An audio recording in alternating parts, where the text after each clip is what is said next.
इस ग्रंथ में कहा गया है कि घोर कंगाली के लिए, आप घर की सुख समृद्धि के लिए आप अनार के रस से भगवान महादेव का अभिषेक। अनार का रस, भगवान महादेव बड़ी कृपा करते हैं, कर्जे का निपटारा होता है। एक बड़ी अद्भुत बात कही है, यदि विधि पूर्वक शिव का अभिषेक कर लिया जाए, विधि पूर्वक, तो बहुत कम समय में हर समस्या का समाधान होता है। लिखने लायक बात है।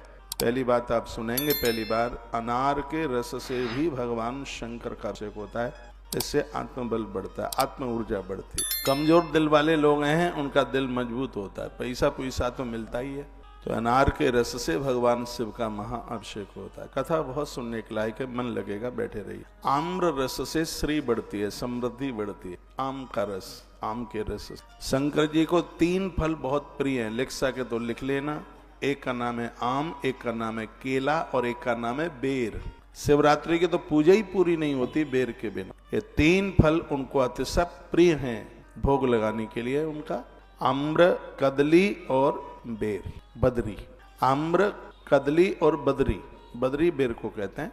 तो बेर के फल से वो बहुत प्रसन्न होते हैं, केले के फल से वो बहुत प्रसन्न होते हैं, और आम्र फल का भोग लगाने से उन्हें बहुत खुशी होती है। आम के रस से उनका महाअभिषेक होता है, इससे वह बहुत राजी होते हैं।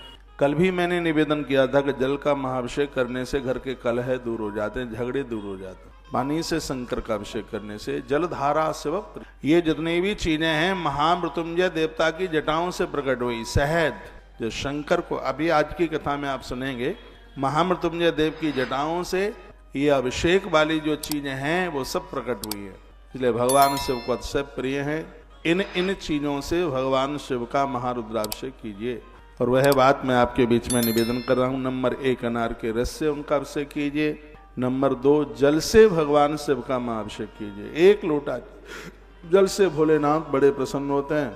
क्या है, अब अपने बेलपत्र अपने पास रखिए, ठीक है। ये बेलपत्र यहाँ उनके चढ़ाए गए हैं जो मुझसे भी पहले आए। मैं 1:30 बजे व्यासपीठ पर पहुंचा हूँ। हाँ, और घर गृहस्थी के सब काम चलते रहेंगे। आप भी 1:30 बजे से पहले ही पहुंचे। 1 बजे हनुमान चालीसा शुरू हो गया था, क्योंकि श्रोता दूर दूर से आएंगे, शाम को ठंड का समय हो जाता है। 5 बजे आरती करा देंगे। 3.5 घंटे की कथा बहुत है, इतना ही पचा पाएंगे आप। हाँ, मैं तो 7 बजे तक सुना दूं, लेकिन हाजमा भी तो होना चाहिए पचाने के लिए। तो 3.5 घंटे की कथा कम नहीं है, बहुत है। आइए एक बार पुनः अपने तार को जोड़िए कथा से। शुरू में कथा बहुत आनंद की होती है, और जो लेट देरी में श्रोता आते हैं उनको जो पहले का 1 घंटे का जो रस है शिव महापुराण का, वो छूट जाता है। शुरू के 1 घंटे की कथा और लास्ट के 1 घंटे की कथा बड़ी प्रभावशाली है। तो इतना सा